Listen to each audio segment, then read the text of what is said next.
বন্ধু বান্ধৱীসকল, তুলসী গছৰ ওচৰত ভুলতো এইকেইটা বস্তু নাৰাখিব আৰু যাৰ ফলত আপোনালোকৰ ঘৰত লক্ষ্মীয়ে বসবাস কৰিব আৰু আপোনাৰ সৌভাগ্য উপস্থিত হ'ব। তাৰমানে আপুনি লাহে লাহে ধনী হ'বলৈ ধৰিব। হয় বন্ধু বান্ধৱীসকল, আপোনালোকে ঠিকেই শুনিছে যে হিন্দু ধৰ্মত তুলসী উদ্ভিদক আটাইতকৈ পবিত্ৰ আৰু পূজাযোগ্য গছ বুলি গণ্য কৰা হয়। আৰু আপোনালোকে জানেই যে তুলসী গছ, তুলসী পাত খুবেই পবিত্ৰ হয় আৰু হিন্দু ধৰ্মৰ যিকোনো পূজা পাতলত এই তুলসী পাতৰ ব্যৱহাৰ হয়। আৰু সেয়েহে আজি আমি আপোনালোকক ক'বলৈ ওলাইছোঁ যে তুলসী গছৰ সন্মুখত এনে কিছুমান বস্তু নাৰাখিব যাৰ ফলত আপোনালোকৰ ঘৰত যাতে ঋণাত্মক শক্তি ঘৰত প্ৰৱেশ কৰি আপোনালোকৰ ক্ষতি সাধন নকৰে। সেয়েহে আমি আপোনালোকক ক'বলৈ ওলাইছোঁ, আপোনালোকে সেয়া শুনিব। সেইবোৰ হ'ল, আপোনালোকে তুলসী গছৰ ওচৰত কেতিয়াও জোতা আৰু চেণ্ডেল নাৰাখিব, কিয়নো জোতা আৰু চেণ্ডেল তুলসী গছৰ ওচৰত ৰাখিলে নেতিবাচক শক্তি ঘৰত বৃদ্ধি পায়। আনহাতে আপোনালোকৰ লেতেৰা কাপোৰবিলাকো কেতিয়াও তুলসী গছৰ ওচৰত নাৰাখিব, অন্যথা আপোনাৰ ঘৰত বেয়া প্ৰভাৱ পৰা দেখা যায়। লগতে আপোনাৰ ভঙা বস্তুবিলাক তুলসী গছৰ সন্মুখত নাৰাখিব।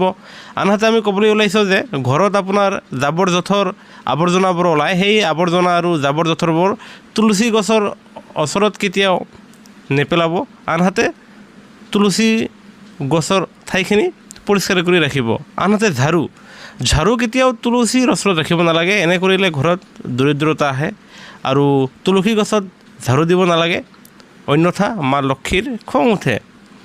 আনহাতে কাঁইটীয়া গছ তুলসীৰ ওচৰত ৰাখিব নালাগে। এই কাম কৰিলে ঘৰত ঋণাত্মক শক্তিৰ প্ৰৱেশ ঘটিব পাৰে। আনহাতে গণেশৰ মূৰ্তি, তুলসী গছৰ ওচৰত ভগৱান গণেশৰ মূৰ্তি ৰখা উচিত নহয়, কাৰণ ভগৱান গণেশে তুলসীক অভিশাপ দিছিল। আৰু সেয়েহে বন্ধু বান্ধৱীসকল, আমি ক'বলৈ ওলাইছোঁ যে আপোনালোকৰ তুলসী গছজোপাৰ সন্মুখত জোতা বা চেণ্ডেল, লেতেৰা কাপোৰ, ভঙা বস্তু, জাবৰ জোঁথৰ, ঝাৰু, কাঁইটীয়া গছ আৰু গণেশৰ মূৰ্তি নাৰাখিব। আৰু যাৰ ফলত আপোনালোকে মা আশীৰ্বাদ লাভ কৰিব আৰু আপোনালোকে সচ্ছলভাৱে নদন বদনকৈ আপোনাৰ জীৱন অতিবাহিত হ'ব। তাৰমানে আপোনালোকে ধনী হৈ পৰিব। সেয়েহে বন্ধু বান্ধৱীসকল, এনেকুৱা ধৰণৰ শেহতীয়া খবৰসমূহ পাবলৈ আপোনালোকে নিশ্চয় আমাৰ চেনেলটো ছাবস্ক্ৰাইব কৰিব। আনহাতে কাষত থকা ন'টিফিকেশ্যন বেলটো টাচ কৰি অল কৰিবলৈ নাপাহৰিব।